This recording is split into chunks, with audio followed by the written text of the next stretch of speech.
बीजापुर और दंतेवाड़ा का बॉर्डर है जहां पर यह मुठभेड़ हुई है। एक तरफ जहां मुठभेड़ हुई है वहीं दूसरी तरफ रायपुर में नक्सलवाद को लेकर हाई लेवल मीटिंग हो रही है। वामपंथी उग्रवाद एलडब्ल्यूई प्रभाग की बैठक जारी है। 31 मार्च 2026 तक का लक्ष्य हासिल करने पर चर्चा हो रही है। फाइनल ऑपरेशन को लेकर रणनीति बनाई जा रही है। सीआरपीएफ, बीएसएफ, आईटीबीपी और छत्तीसगढ़ के डीजीपी इसमें शामिल हैं। एमपी और ओडिशा समेत तेलंगाना के डीजीपी भी इस बैठक में शामिल हैं। आईबी, एनआईए डायरेक्टर भी इस बैठक में शामिल हैं। कई राज्यों के गृह विभाग समेत अधिकारी इस बैठक में शामिल हैं। नक्सल ऑपरेशन से जुड़े तमाम आला अधिकारी शामिल हैं। तो आप अंदाजा लगा सकते हैं कि कितने बड़े लेवल की यह मीटिंग है। रायपुर में नक्सलवाद के खिलाफ ये हाई लेवल मीटिंग हो रही है। इसमें हमने आपको बताया कि छत्तीसगढ़ के डीजीपी तो हैं ही, इसके अलावा जितने पैरामिलिट्री फोर्सेस हैं, बीएसएफ, आईटीबीपी, सीआरपीएफ, इसके अलावा ओडिशा और आसपास के जिलों के भी पुलिस के वरिष्ठ अधिकारी मौजूद हैं। पंकज सिंह मेरे सहयोगी इस वक्त इस बड़ी खबर पर हमारे साथ जुड़ रहे हैं। पंकज, यानी बात साफ है, फाइनल फाइट को लेकर रणनीति तैयार हो रही है। क्या जानकारी आपके पास? देखिए आसिफ, मैं बता दूं कि ये एक बड़ी बैठक भी आज राजधानी स्तर पर हो रही है, जिसमें सभी पैरामिलिट्री फोर्स हो, सीआरपीएफ हो, आईबीपी के जवान हो, सभी को लेकर के इस बैठक को किया गया। या नक्सलवाद के खिलाफ इस बैठक को किया जा रहा था। उसी के बीच एक बड़ी खबर निकल कर आ रही है कि नारायणपुर और दंतेवाड़ा के सीमावर्ती इलाके में एक ज्वाइंट ऑपरेशन निकाला गया और इस ऑपरेशन में नक्सलियों के खिलाफ नक्सलियों को घेर के रखा गया है, जिसमें दंतेवाड़ा से एसटीएफ, डीआरजी, कोबरा के जवान, नारायणपुर से एसटीएफ, सीआरपीएफ और कोबरा के जवान निकले हुए थे। इस ज्वाइंट ऑपरेशन में नक्सलियों को पूरी तरीके से घेर रखा गया और अभी तक क्या खबर निकल करके आ रही है कि एक नक्सली को मार गिराया भी गया है, जिसका शव भी नारायणपुर के जवानों ने बरामद कर लिया है। वहीं पर यह भी खबर है कि कई नक्सली इस मुठभेड़ में मारे गए हैं, कुछ घायल हुए हैं। हालांकि इसकी अभी तक आधिकारिक पुष्टि व्हाट्सएप के ग्रुपों में पुलिस विभाग द्वारा नहीं डाली गई है, लेकिन यह बताया जा रहा है कि यह एक बड़ी मुठभेड़ है और इसमें जवानों को एक बड़ी सफलता हाथ लगी है। जी, तो इसका मतलब अभी आपने बताया पंकज कि एक नक्सली मारा गया है, इसमें मारे गए नक्सलियों की संख्या और बढ़ सकती है? मुठभेड़ अभी जारी है, अपडेट आ रही है वहां से?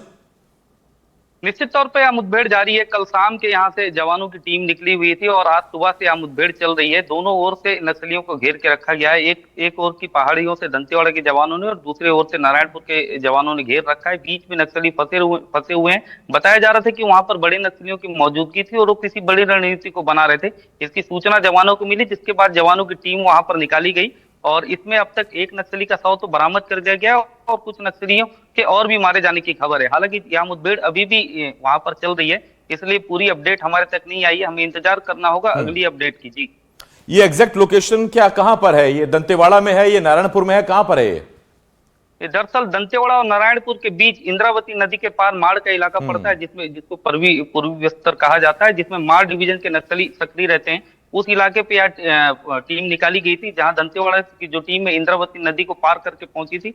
वहीं नारायणपुर की टीम भी पीछे से पहुंची हुई थी। एक पहाड़ का पूरा एरिया पड़ता है, जिस एरिया को जवानों ने घेर रखा है, जिसमें नक्सली बीच में मौजूद है और ताबड़तोड़ दोनों ओर से फायरिंग चल रही है। जी पंकज, इस बारे में कोई जानकारी, कितने नक्सली है वहां जो बैठक कर रहे थे या मीटिंग कर रहे थे और उन्हें घेरा गया?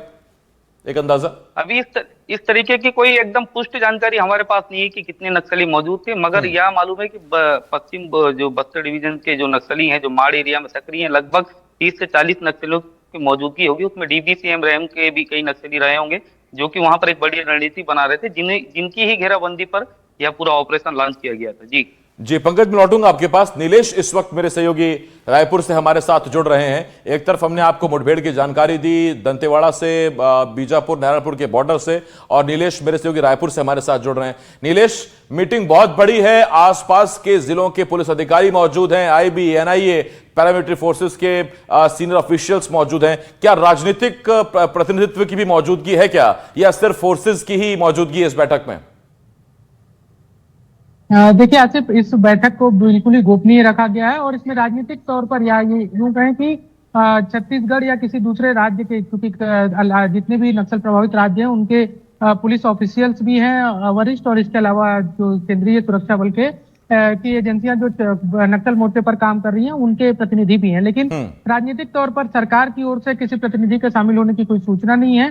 और एक चीज और मैं बता दूं कि ये लगातार 2 महीने के भीतर ये दूसरी बड़ी बैठक, इसी तरह की बैठक लगभग 1.5 महीने पहले भी हुई थी, रायपुर में ही हुई थी, और उसके बाद आज ये बैठक की जा रही है। और ये काफी गोपनीय रखा गया इस बैठक को, वहां पर मीडिया को बिल्कुल अलाउड नहीं किया गया है। इसके अलावा जो अधिकारी हैं, सारे टॉप लेवल के अधिकारी हैं, अपने अपने नक्सल प्रभावित राज्यों के डीजीपीस हैं, या उसके अलावा जो अलग अलग काम कर रही हैं एजेंसियां, और एनआईए। इसमें महत्वपूर्ण बात यह है कि एनआईए के भी जो है वो अधिकारी इस बैठक में मौजूद हैं। और एक रणनीति जो एक ऑपरेशन लॉन्च किया जा रहा है बार बार मानसून में, उसको लेकर भी कि उसमें क्या दिक्कतें आ रही हैं और क्या करने की जरूरत है। और उसके अलावा सबसे बड़ी बात है कि एक बड़ी चर्चा इस बात को लेकर हो रही है कि गोपनीयता को ध्यान में रखते हुए कई बार सूचनाएं आदान प्रदान एक राज्य से दूसरे राज्य में नहीं की जाती हैं, एक फोर्स से दूसरे फोर्स के बीच में नहीं की जा रही है। ये भी एक अंदरूनी तौर पर एक जानकारी आई थी कि इस बात की आशंका रहती है कि सूचना लीक हो जाए और उसके बाद ऑपरेशन फेल हो जाए। तो ऐसे में इस पर भी चर्चा होने की संभावना है कि कैसे इस लीकेज को रोकते हुए एक सूचना आदान प्रदान किया जाए, ताकि ऑपरेशन एक साथ, खासकर जो सीमावर्ती इलाके हैं उनमें सभी फोर्स एक साथ ऑपरेशन लॉन्च करें। क्योंकि हमने अभी तक 2 राज्यों के फोर्स का एक साथ ऑपरेशन लॉन्च होना बहुत कम देखा है नक्सल मोर्चे पर। कई बार एक राज्य की फोर्स दूसरे राज्य में घुसकर ऑपरेशन जरूर कर रही है, क्योंकि इसके लिए वो जो बाउंडेशन था उसको समझौता करके खत्म किया गया, लेकिन एक साथ 2-3 राज्यों के फोर्स एक साथ ऑपरेशन लॉन्च करे, ये बहुत कम देखने को और ये मिला करना है। पड़ेगा नीलेश, क्योंकि जब आप अपनी डेडलाइन सेट कर चुके हैं और डेडलाइन में अब 1 साल भी पूरा बाकी नहीं है, तो आपको ज्वाइंट ऑपरेशंस करने पड़ेंगे। और ज्वाइंट ऑपरेशन सिर्फ 2 जिलों की पुलिस या 2 फोर्सेस के बीच में नहीं है, 2 स्टेट्स की पुलिस के बीच में भी करना पड़ेगा। धन्यवाद करता हूं मैं आपका पंकज। नीलेश, आप हमारे साथ बने रहिएगा।